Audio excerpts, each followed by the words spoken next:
A música começa assim: Swing Low, Sweet Chariot. Para aqueles que conhecem a música, a melodia já vem direto na mente, né? Swing Low, Sweet Chariot. É um estilo de música que ficou conhecido nessa parte do mundo de uns tempos para cá como Negro Spirituals. São as músicas cantadas pelos afro-americanos que na sua trajetória vindo da sua terra natal para o continente, para este continente, eles fizeram a sua própria trilha sonora. O contato daquilo que eles eram com a nova cultura e do cristianismo que envolveu todo esse processo fez com que eles se manifestassem assim. São músicas carregadas de significado. Essa é um clássico. Falar desse estilo de música sem falar do Vem Logo, Minha Carruagem é não falar nada. Mas tem uma coisa muito interessante, muito importante dessa música. É que esta música, ela além de trazer isso, uma manifestação de fé e de crença, eles também diziam sobre como eles esperavam que as coisas acontecessem. A música trazia escondida sobre as suas próprias letras um anseio por um novo lar, mas também um anseio por um lar imediato. Há uma decodificação, por exemplo, falar de rio, que era um caminho para o Canadá, ou a linha do trem.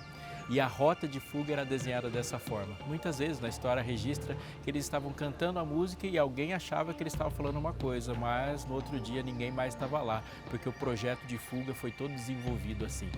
Muitas delas que misturavam as coisas confundiam aqueles que não sabiam exatamente do que eles estavam falando. As músicas se colocaram como sinais cujas letras, as formas, os acordes e os versos que a compõem levavam para um êxodo, uma transição, que era um êxodo do momento, como também um êxodo futuro. A gente também é assim. Existem frases que com poucas palavras são longas e algumas que a gente só vê um sinal, um acorde, um toque e a memória carrega ela de uma porção de significados que só quem passou sabe como é que é. A Bíblia é cheia de canções e as canções não são somente versos juntos num poema. Elas trazem uma história que dizem a respeito de Deus e de como Deus lida com a gente.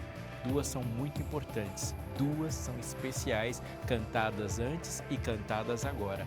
E eu quero falar sobre isso com você, porque você e eu precisamos disso hoje. Não saia daí, está começando.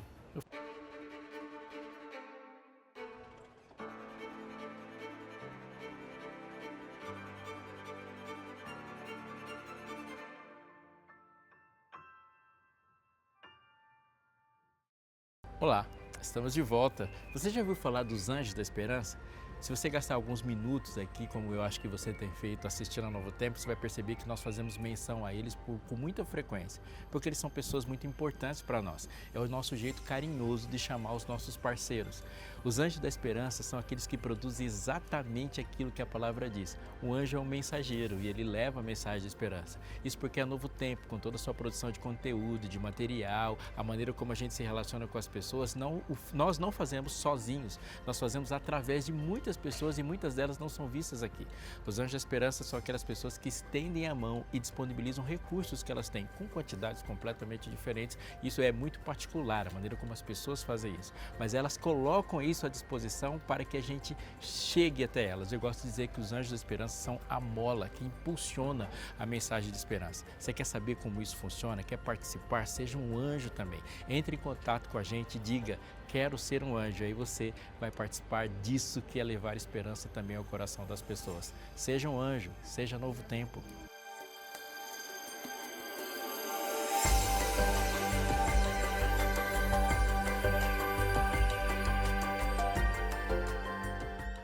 Cantarei ao Senhor porque triunfou gloriosamente. Lançou no mar o cavalo e o seu cavaleiro. O Senhor é a minha força e o meu cântico. Ele se tornou a minha salvação. Este é o meu Deus, portanto eu o louvarei. Ele é o Deus de meu Pai, por isso eu exaltarei. Esse é um texto de Êxodo 15, versos 1 e 2. Agora, compare esse com o de Apocalipse 15, dos versos 2 a 4. E entoavam o cântico de Moisés, servo de Deus, e o cântico do Cordeiro, dizendo: grandes e admiráveis são as tuas obras, Senhor Deus Todo-Poderoso. Justos e verdadeiros são os teus caminhos, ó Rei das nações. Quem não temerá e não glorificará o teu nome, ó Senhor? Pois só tu és santo.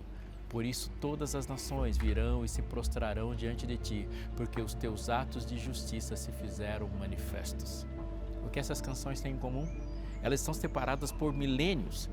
Uma já está na história, é o cântico do povo de Israel liberto da escravidão no Egito. Uma história que pode ser considerada a mãe de todas as narrativas. Centenas, talvez milhares de outras histórias surgiram a partir dessa história. O mesmo se pode dizer de músicas, poemas, livros, expressões idiomáticas e demais expressões. Muitos povos oprimidos e escravizados da história se inspiraram nessa história. E podemos dizer que qualquer líder que se levantou nos séculos que compõem a trajetória humana foi comparado ao maior líder de homens que o mundo já viu, Moisés. A própria Bíblia se refere ao Êxodo de uma ponta até a outra. Ela é um recurso de ilustração imagética de todos os profetas.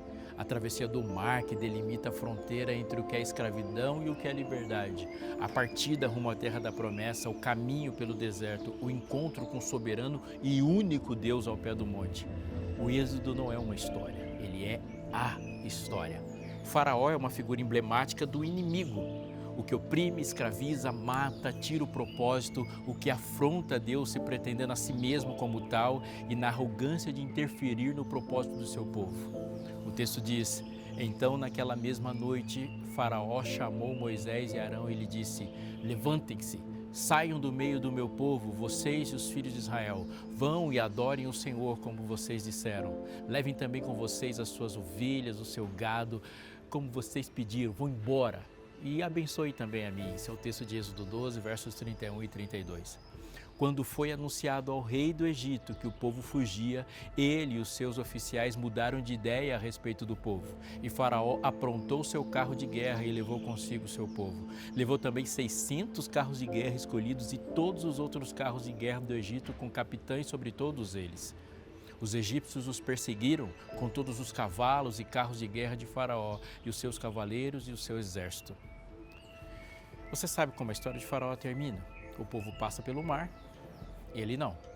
De maneira incrível, ele se torna ilustrativo, um tipo do inimigo que ousa ser absoluto.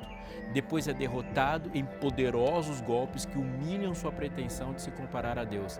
Ele reconhece a superioridade do Deus de Israel, mas depois que contempla o que perdeu, ele se arrepende de ter se arrependido. E com todas as forças, ele junta tudo e vai numa arremetida contra a congregação dos santos de Deus em um suicida ataque final. Somente então Israel pode cantar sua liberdade, porque a opressão e o opressor estão acabados. Mas essa história também pode ser lida no último capítulo da história. Satanás, nos capítulos finais da história, faz a mesmíssima coisa. Então vi descer do céu um anjo que tinha na mão a chave do abismo e uma grande corrente. Ele segurou o dragão, a antiga serpente, que é o diabo e Satanás, e o prendeu por 1000 anos. Lançou-o no abismo, fechou, pôs selo sobre ele para que não mais enganasse as nações, até que se completassem os 1000 anos. Depois disso é necessário que ele seja solto por um pouco de tempo.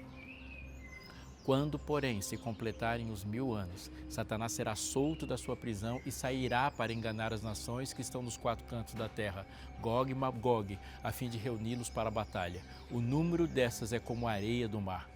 Marcharam então pela superfície da terra e cercaram o acampamento dos santos e a cidade amada. Porém desceu fogo do céu e os consumiu. Bastante coisa junto, não é mesmo? Não é à toa que a história do Êxodo é um ícone da história da redenção, porque aqueles homens e mulheres que aproximadamente 3.500 anos de nós viveram essa história tão dramática, eles estavam sendo atores de uma história que é uma lição para toda a humanidade e em todos os tempos. Há mais um importante elemento. Jesus disse em João 8,34, em verdade lhes digo que todo aquele que comete pecado é escravo do pecado. E Paulo, em Colossenses 1, 13 e 14, completa o raciocínio.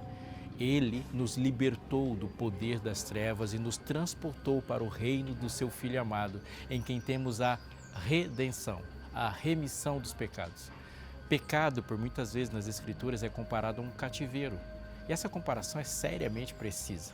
O pecado faz exatamente isso, porque suas correntes se empoderam no orgulho, na presunção, no desejo por glória própria. O pecado se alimenta de uma perspectiva voltada para dentro, para si mesmo, e nada mais é escravizante do que ter olhos só para si.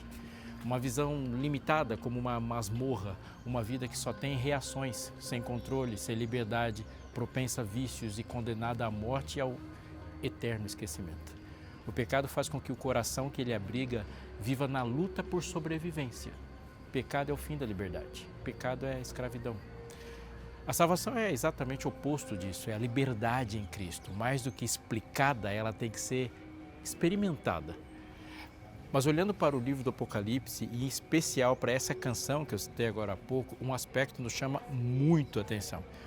Como eu disse, a canção voltará a ser cantada. Uma canção de libertação e não somente de uma escravidão física ou simbólica, mas do fim total do mal e do pecado. E o que é mais interessante disso tudo é a localização do Cântico de Moisés no livro final da Bíblia. Ele está no capítulo 15, ou seja, ele está antes das pragas, antes da volta de Jesus, antes da destruição de Satanás, do pecado, antes do fim dos pecadores. Ela é cantada antes. Deus está nos dizendo que em Cristo podemos cantar a vitória antes do fim do jogo. Devemos, obviamente, manter a nossa vigilância, santidade, manter a atenção constante aos ataques a que estamos sujeitos. Não podemos desligar dessa verdade, nem por um segundo, da fonte da força que nos mantém. Mas Deus está maravilhosamente nos dizendo que Ele não precisa de torcida para vencer. Ele definiu e anunciou o placar antes do fim da partida. Olhando, portanto, para as canções, uma como eco da outra, podemos concluir com uma alegria enorme que ela tem muito mais do que 2 versículos. Não são versos soltos, cuja beleza está no uso só das palavras, da interpretação polissêmica, bem longe disso. A canção de louvor a Deus pela sua ação redentora traz em cada palavra, cada acorde, cada melodia, uma memória de quem Ele é manifesto naquilo que Ele fez e faz. Em síntese, a gente entende quem é Deus pelos seus atos na história. O Cântico de Moisés relembra características de Deus. A primeira, Ele se revela pelo que Ele diz. Segunda, o que Ele diz está em total harmonia com o que Ele faz. E terceiro, o que Ele fez, Ele fará novamente.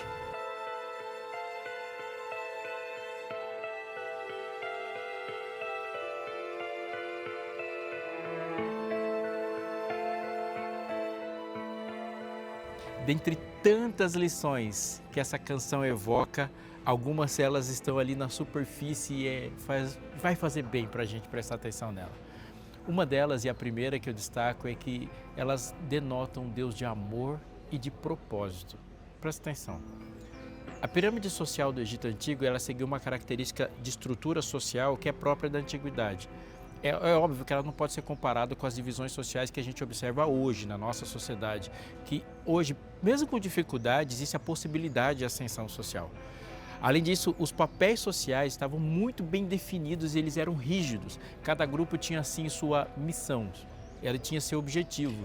E tudo isso era permeado pela religião politeísta que dominava o Egito. No topo da pirâmide estava Faraó e a sua família. E naquela estrutura religiosa repleta de muitos deuses, o monarca ocupava um papel de destaque, sendo ele um dos principais deuses. Ele era o Deus que era visto, inteligente e sentado no trono. Uma espécie de monarquia teocrática. Abaixo dele vinham os sacerdotes, sacerdotisas e os nobres. Eles eram politicamente poderosos, eles eram figuras de importância já legitimada para os egípcios.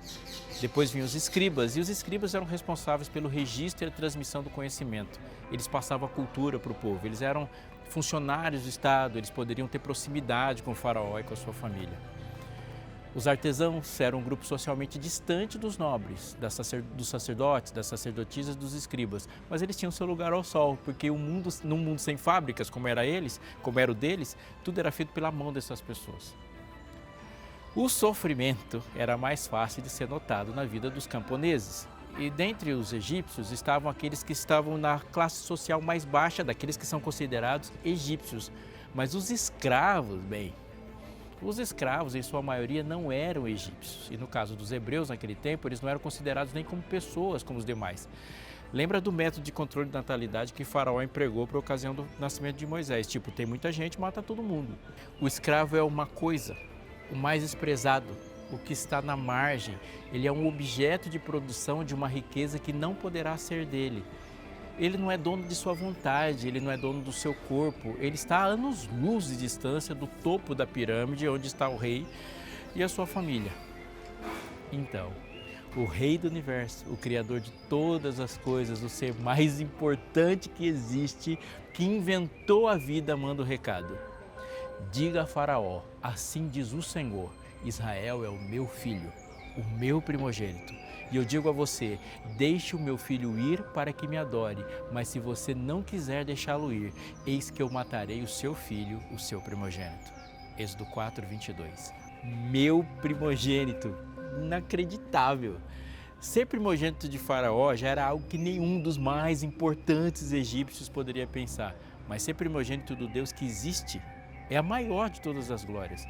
Isso é uma esplendorosa inversão de papéis, de suposições ou de valores. Meu primogênito, quem? O escravo, da base da terra para o topo do céu. E é melhor levar a sério o que o monarca absoluto do universo está dizendo. Se você não deixá-lo ir, eis que eu matarei seu filho, o seu primogênito. Faraó pagou para ver, e pagou bem caro. No cântico, com certeza há um acorde que lembra o amor e o propósito de Deus em nos fazer e nos tratar como filhos, como herdeiros da sua graça e da sua imagem. Mas há um segundo aspecto também, que é o do cuidado de Deus. Se a gente pudesse ver tudo que Deus está vendo, concordaríamos com certeza com tudo que Ele está fazendo. Muitas vezes, muitas mesmo, na dor e no sofrimento, a única coisa que pensamos é naquilo que estamos sentindo e na angústia que estamos passando. Nos sentimos abandonados e somos tentados a pensar que fomos esquecidos.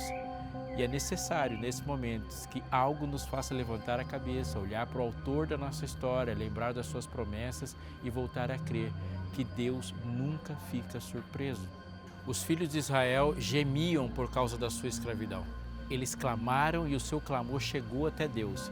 Deus ouviu o gemido deles e lembrou-se da sua aliança com Abraão, com Isaac e com Jacó. E Deus viu os filhos de Israel e atentou para a situação deles. Êxodo 2, 23 e 25. Gemiam, clamaram e o seu clamor chegou até Deus. O texto traz ainda a expressão, Deus se lembrou. Uma olhada rápida pode gerar uma compreensão perigosamente parcial, pois o Deus de Israel é o Deus da aliança e a aliança é uma manifestação do seu caráter. Não farão o seu trabalho em vão, nem irão gerar filhos para a calamidade, porque são a descendência dos benditos do Senhor. Os seus filhos estarão com eles, e antes mesmo que clamem, eu responderei. Estando eles ainda falando, eu os ouvirei. Isaías 65, 23 e 24. Deus não se esquece. Deus sabe, Deus ouve, Deus vê. E tudo isso com o mais carinhoso cuidado. Então, atente. Os filhos de José que nasceram no Egito eram 2. Todas as pessoas da casa de Jacó que entraram no Egito foram 70, diz o texto de Moisés em Gênesis 46, 27. 70 pessoas. Esse é o número apresentado por Moisés em Gênesis. Desse dia em que chegaram até o ano em que saíram, a informação que temos sobre o povo é essa. Com o tempo, morreram José, todos os seus irmãos e toda aquela geração. Mas os filhos de Israel foram fecundos, aumentaram muito e se multiplicaram e se tornaram extremamente fortes, de maneira que a terra se encheu deles. Ao ponto que, no dia do Êxodo, eram cerca de 600 mil a pé, somente de homens, sem contar mulheres e crianças. Êxodo 12, 37. A informação que dá sentido a esses números é a de que, enquanto 70 se transformaram em milhões, porque a contagem foi apenas de homens adultos, a terra passou pela mais devastadora fome que aquela geração conheceu. Passados os 7 anos de abundância que houve na terra do Egito, começaram os 7 anos de fome, como José havia predito. E havia fome em todas as terras, mas em toda a terra do Egito havia pão. Gênesis 41, 53 e 54. Não havia em nenhum outro lugar do mundo nenhum recurso alimentar para sustentar uma multidão tão grande. Ou eles estariam todos no Egito, naqueles anos de escravidão, ou eles estariam todos mortos por inanição. Erguendo a voz para cantar ao Senhor como um mar vermelho atrás deles, eles não agradeceram somente, ou não agradeceram de forma alguma pelos açoites e fadigas, mas cantaram a um Deus que sabe tudo e que simplesmente não dorme.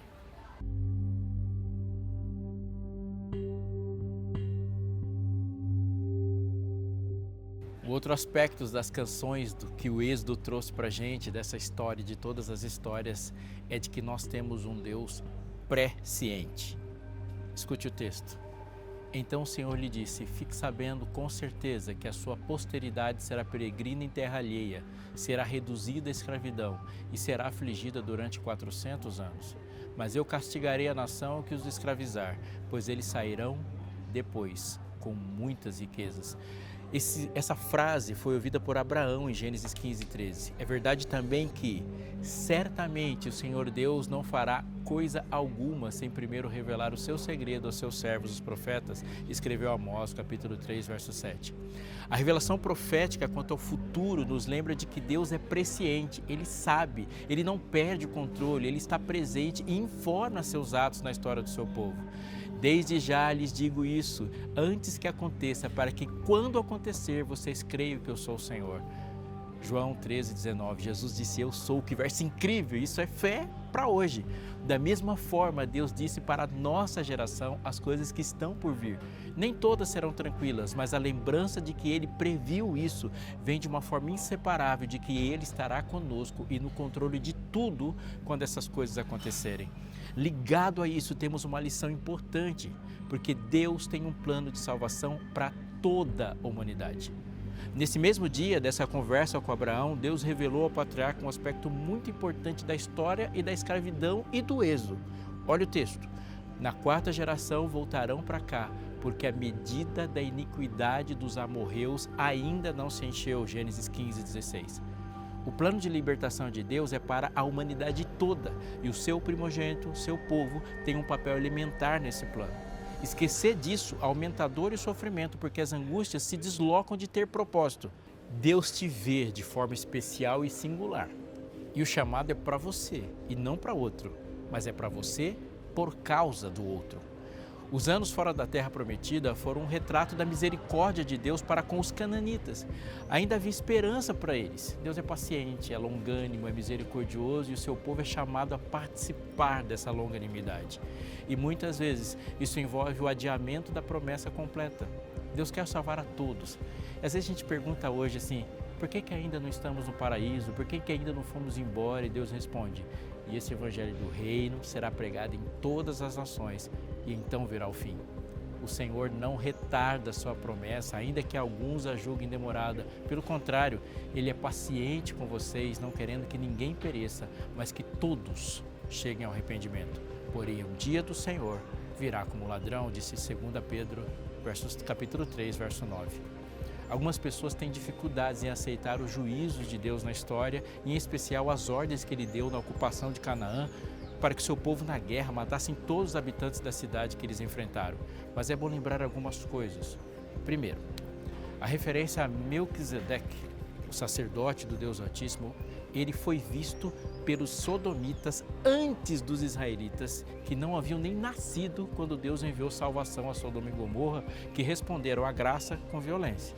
Segundo, Enoque apresentou a graça e a misericórdia de Deus ao mundo antes do dilúvio, e as oportunidades se estenderam na família de Noé para os antediluvianos por 120 anos. Terceiro, a revelação do sonho de Faraó por José, lá no Egito, e a administração da fartura que os 7 anos superavitários salvou o Egito da morte. Então, Deus salvou o Egito por meio dos hebreus antes mesmo de salvar os hebreus do Egito. Havia egípcios salvos cantando com os hebreus. Na salvação, eles se tornaram um e entoavam louvores ao mesmo Deus, ou seja, a canção diz que Deus quer salvar a todos.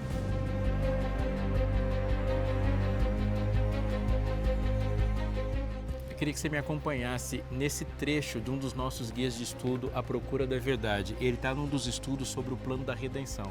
Olha essa frase. Para nossos antepassados, pecado descrevia um padrão de vida que simplesmente causava muita destruição. Ele destruía famílias, as amizades, a felicidade, a paz de espírito, a inocência, o amor, a segurança, a natureza e o mais importante, a nossa ligação com o Criador. Isso coloca o pecado num nível de gravidade que muitas vezes sozinhos não conseguimos perceber. Agora eu queria que você pensasse nessa frase e associasse com o termo da última praga que caiu no Egito, porque isso é uma lição muito importante. Escuta mais isso aqui, ó. As práticas pecaminosas recebem o importante é ser feliz nas redes sociais de hoje. O pecado parece que perdeu sua gravidade na sociedade moderna. esse é um dos nossos guias à procura da verdade. Você pode adquirir um guia desses aqui simplesmente ligando para nós e entrando em contato com os canais abertos. Faça isso, porque esse tema principalmente é um tema que não pode passar desapercebido por nós. Associando essa frase, a relação que Deus coloca nos estudos da Bíblia sobre o pecado com este tema do Êxodo, entenda como Deus faz e nos ensina sobre o Êxodo.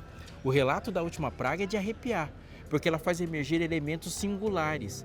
Era a única praga que poderia atingir o povo de Deus também, e era a única praga com a qual os egípcios tinham uma porta de escape.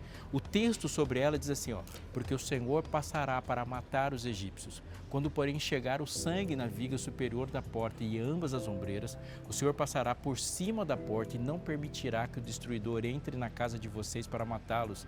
Êxodo 12, 22 e 23. E ainda, junto com esse texto, escuta esse: o cordeiro será sem defeito, macho de 1 ano, podendo também ser um cabrito. Vocês guardarão o cordeiro até o 14º dia deste mês, que era o primeiro mês, e todo o ajuntamento da congregação de Israel o matará no crepúsculo da tarde. Pegarão um pouco do sangue e passarão nas 2 ombreiras e na viga superior da porta, nas casas que o comerem. Êxodo capítulo 12, versos 5 a 7. Agora, compare os textos e lembre, a lição é eterna em pelo menos 4 aspectos. O primeiro, a salvação do pecado ocorreu antes da salvação do inimigo. Eles foram salvos do pecado antes de serem salvos de Faraó. Da mesma forma que a experiência da redenção com o sangue do Cordeiro precede a jornada rumo à terra prometida. Ao colocarem os pés na estrada, eles o fizeram na certeza de que Deus já os havia aceito. Segundo, antes mesmo deles serem apresentados à lei do Senhor lá no Sinai, o sangue foi passado na ombreira da porta. Somente os amados amam. Antes de dizer os 10 mandamentos, Deus se apresentou: eu sou o Senhor seu Deus, que o tirei da terra do Egito, da casa da servidão. Ele disse o porquê. A Páscoa é o maior dos porquês, porque Deus nos ama. Terceiro, as muitas palavras descrevendo como deve ser o cordeiro e nenhuma palavra descrevendo como deve ser o primogênito diz algo significativo para a gente. Não somos salvos pelo que nós fizemos, mas pela reação que temos diante daquilo que Deus fez. Há uma descrição sobre o cordeiro, mas não há nada sobre como deve ser o primogênito. Quarta coisa, esse plano é a maior prova de amor que Deus poderia ter dado aos seres humanos. Compreendê-lo reforça e amplia o nosso amor por Cristo. Afinal, como não amar alguém que nos amou tanto? Guia de Estudos à Procura da Verdade, página 33. Imagine essa situação. 2 hebreus estão conversando um pouco antes de passarem o sangue na porta. Um diz: eu vou passar o sangue na porta porque tenho certeza. Outro pensa: será que vai acontecer mesmo? Será que meu filho vai ser salvo? E depois da conversa, um com algumas dúvidas e outro com total certeza, os dois passam o sangue na ombreira da porta. Qual dos dois foi salvo? O filho do qual dos dois foi salvo? E a resposta óbvia é: dos dois, porque Deus disse que eles deveriam passar o sangue na ombreira da porta. Você entendeu?